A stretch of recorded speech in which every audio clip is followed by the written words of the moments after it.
Hi friends, my name is Garth Ward and I have done $1 billion worth of real estate in my decade in the business, and I've trained hundreds of real estate agents on how to grow in their careers. But even I, of course, just like everybody else, made a lot of mistakes in my first year in real estate, and a lot of them can be avoided through using the topics that I'm going to cover in today's video. I'm going to cover 6 main things that a lot of brand new real estate agents get completely wrong, including myself, and how to avoid them. Number 3 is extremely common, and I want to make sure that you don't fall into this trap. So, before we get into the content of the video, I would appreciate it if you would consider liking it and subscribing to the channel if real estate related content and training in real estate is something that you're looking to do. I look forward to seeing you on future videos as well. Let's get straight into things. You want to stop taking so long to get started on your actual business. You've got your license, you've hung it at a brokerage, you've hopefully picked a good brokerage and a good team, so stop wasting time. Stop organizing your pens, stop trying to get your cards perfect, just start your business. That is one of the largest issues that I see with brand new realtors, is that they don't get straight in to trying to get clients. I have never in my entire career seen an agent who stops being in real estate because they just didn't have their pens right, or their cards were slightly wrong, or their signs needed to be redesigned. I have, however, seen a lot of real estate agents filter in and out of this business specifically because they do not have clients. The fastest way to fight against that and stop that opportunity from happening, which is about 87% of the industry, you need to be different.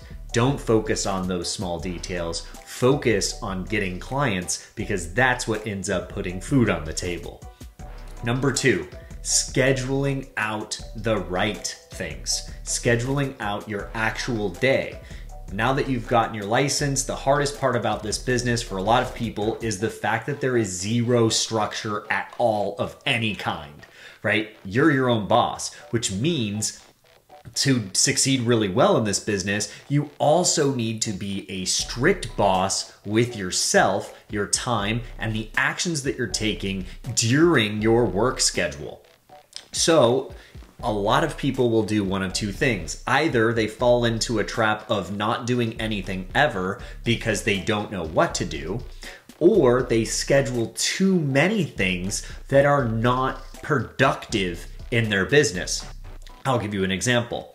If I am a brand new agent, showing up to the office every single day, getting ready, driving there, sitting around to hopefully hear some side conversations from other agents potentially, or get some extra side nuggets of information from agents, and you sit there all day hoping to hear about a deal that's happening, and hopefully you can learn, and maybe they'll hand you a buyer or something like that. The reality is you're probably spending most of your day on social media and you're scrolling, and you're not doing things to actively produce more potential business in your schedule. The ideal way to fight this completely is to block out your schedule with specific tasks, ideally prospecting, maybe farming, open houses, social media posting, not scrolling, and lots of different things. If you want all the ways that you can properly prospect clients, check out my other videos on my channel. I'm not going to get too into that today. Number 3, like I said, so many people do this. I did this. Everybody tells you to do this when you're brand new in the industry, and it is something that you should absolutely avoid doing. And I'm also going to explain why.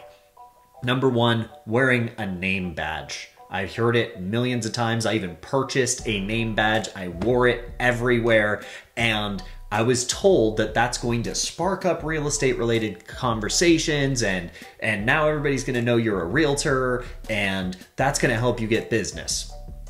2 things with that. Number 1, it did spark up a couple conversations in a grocery store, but more than that, it didn't do anything for me. What it did, however, do is it told people that I worked at a brokerage that was not up on current events and current technology. Number 2, it also told them that I was new. I had the added benefit or the added negative of being younger. So showing a name tag is another way of me saying I'm brand new and don't know what I'm doing. I'm trying to get something in any way that I can. Which leads us straight into the second part of number 3. Sending a mass message, text, email, social media blast that you just got into the business of real estate. Do not do this. Not as a carte blanche across all platforms. Hey everybody, I'm a new realtor. Please use me as your agent. There's a couple things wrong with this. Number 1, who wants to work with somebody that's brand new? I know they like you, they trust you, and they get along with you, and that's probably who's going to be some of your first clients. But the best way to approach them is individually if you know them well.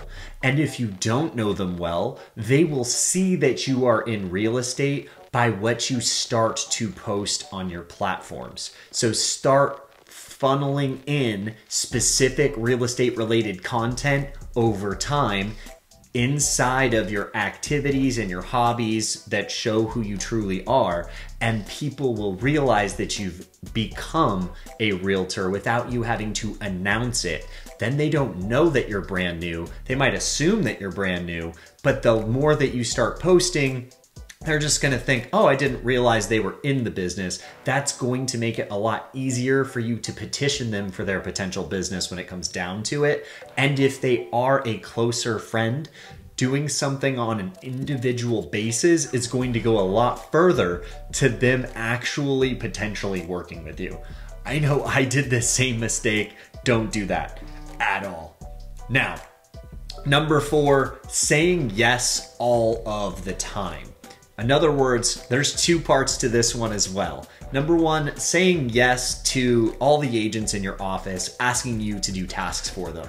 Please pick up my signs. Please go get my lockbox. Can you sit this inspection for $50? Can you do this? Can you do that? Can you go put this marker for where my sign's gonna be put?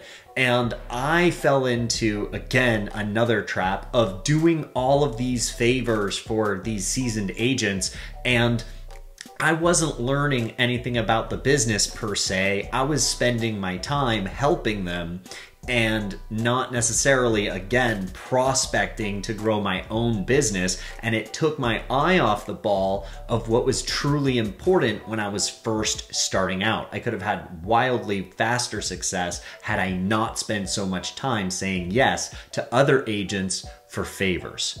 And part 2 of number 5 is not taking on all of the clients that want to work with you. If they want to work with you, that doesn't mean you should work with them. Some buyers have unrealistic expectations. Some sellers want to sell their price for way too much and expect way too many marketing dollars from you and are probably not going to actually close a deal. If you sense at all that the buyer or the seller that you're potentially going to work with that wants to work with you is not going to close, you have to guard your money, your marketing dollars, and your time, because that's what's valuable. Your time taken away from prospecting for new clients and clients that are truly ready to perform and close transactions is going to be one of the largest hindrances of your business. Number 5, not building a process for your deals. If you have deals that you're working and you don't have a set process of exactly what you do step by step for your buyers and exactly what you do step by step for your sellers, it's going to feel like you are an amateur, and it's going to be more difficult to properly answer your sellers or buyers' questions and have them believe you when you tell them how to handle a specific situation.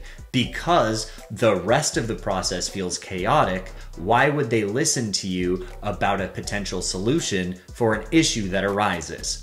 On top of that, having a process will dial in the amount of actual time and hours you put in to your buyers and sellers so that you can shorten the time span that you're working with each individual client making sure that they all get the proper time and attention required, but not spending wasted hours doing nothing, spinning your wheels for those clients either. And that segues us perfectly into number 6, which is being too nice to your clients. Do not be too nice to your clients. Work in a professional capacity. Yes, everybody wants their realtor to be their friend, to be friendly, to get along with them. But they are undergoing one of the largest transactions in their entire lives, and they're gonna want somebody to properly guide them through it. It's very similar to the last point. When you have a process and you act in a professional manner and you do not get too friendly with the buyers or the sellers, at least at first until maybe you've closed the transaction and maybe you're throwing them a party or a celebration or something like that, that might make sense. But during and before the transaction, everything that you should do should be very professional and following the actual process that you've prepared.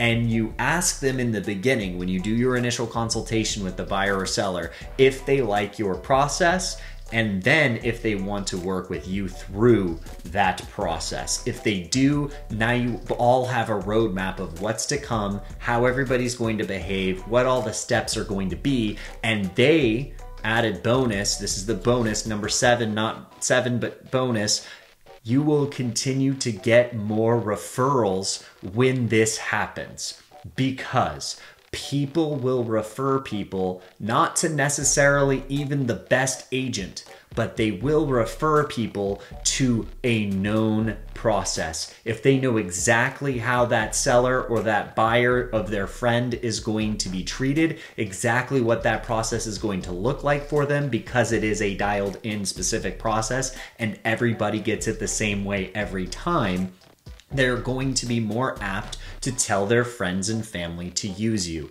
It's similar to the Starbucks conundrum.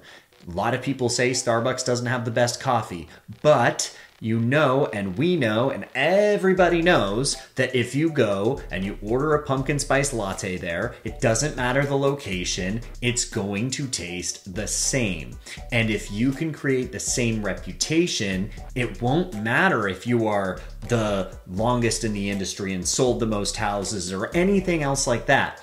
They will refer you specifically because you have a known, understood, and proven process and act in a professional manner. If you want to see future videos like this, please consider subscribing. If you are interested in becoming a realtor and aren't already, or you are and you're not happy where you're at and you're looking for a great group of people to work with, consider hitting the link in the description below, so you can schedule a 30-minute phone call over Zoom with me so I can talk to you about exactly what I do, how we do it, and all of the things under the sun. Partnering with me is completely free, and you would get a lot of hands-on attention with me helping you grow your business. So if that's interesting at all, click the link in the description. I'd be happy to talk to you later. Thanks guys for joining me in the video, and I'll see you on the next one.